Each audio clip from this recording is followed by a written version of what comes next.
Hello student, this is the last part of the lesson. Discovering Tut, the saga continues.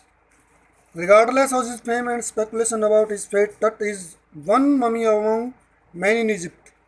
Egypt में बहुत सारी मम्मियों में से तट की मम्मी अकेली थी जिसकी प्रसिद्धि और भाग्य के बारे में चिंता किए बगैर उसकी खोज की जा रही थी. हाउ मैनी कितनी, नो वन नोज. कितनी मम्मियाँ थी जिनमें से वो कितनी थी किसी को पता ही नहीं था. The Egyptian mummy project which began in inventory in late 2003 has recorded almost 600 so far and it still continue. मिस्र का जो ममी प्रोजेक्ट था जिसकी शुरुआत 2003 में हुई थी, मम्मियों खोज की शुरुआत करने का जो रिकॉर्ड था वो 600 से ज़्यादा हो चुकी थी और अभी भी कंटिन्यूस चल रही थी. द नेक्स्ट पेज, अगला चरण था scanning the mummies with a portable CT machine donated by the National Geographic Society and Siemens its manufacture. अगला चरण था नेशनल ज्योग्राफिक सोसाइटी साइमंस ने जो सिटी स्कैन की मशीन दी थी उसके द्वारा इसको स्कैन करना. King Tut is one of the first mummies to be scan. King Tut की जो मम्मी थी वो पहली मम्मी थी जिसको स्कैन किया गया था.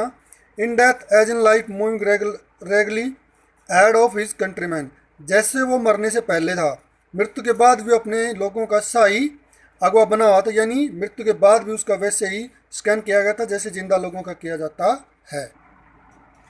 City machine scan the mummy head to toe creating 1700 digital X-rays images in cross section. एक सिटी स्कैन मशीन ने 1700 से ज़्यादा उसके एक्सरे लिए जिसने उसको क्रॉस सेक्शन में चेक किया.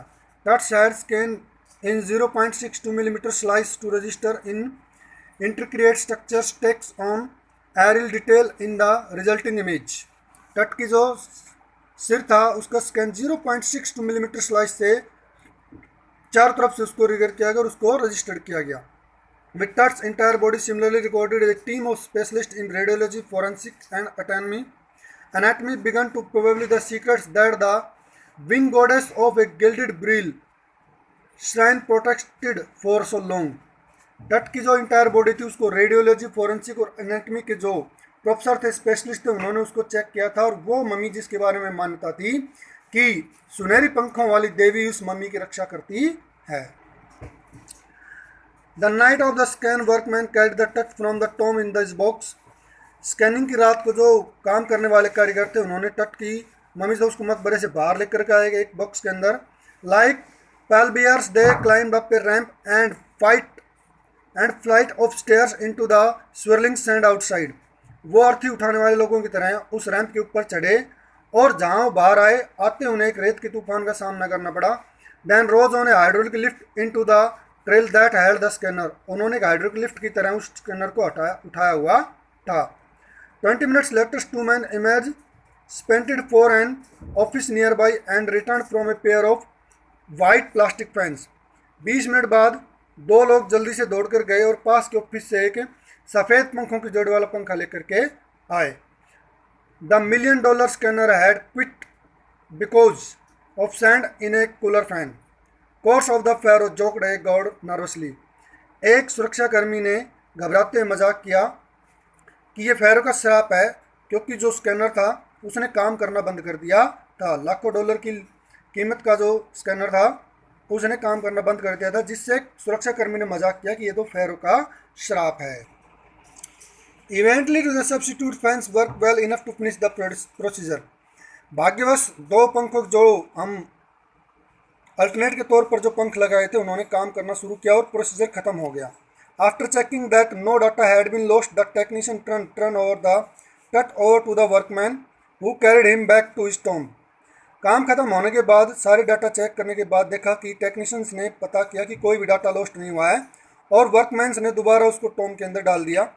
Less than 3 hours after he was remove from his coffin. 3 घंटे के बाद उसे उसके कॉफिन से निकाला गया.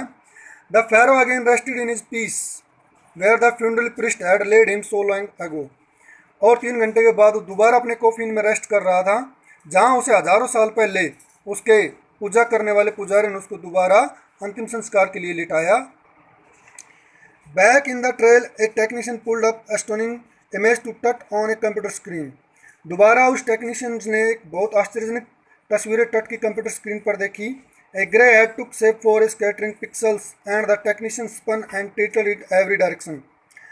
एक भूरे धब्बों की जो पिक्सल्स थे वो आ रहे थे और टेक्नीशियंस उसको हर दिशा में घुमा फिरा करके उसकी हर डायरेक्शन में चेक करके उसकी तस्वीरों को देखा।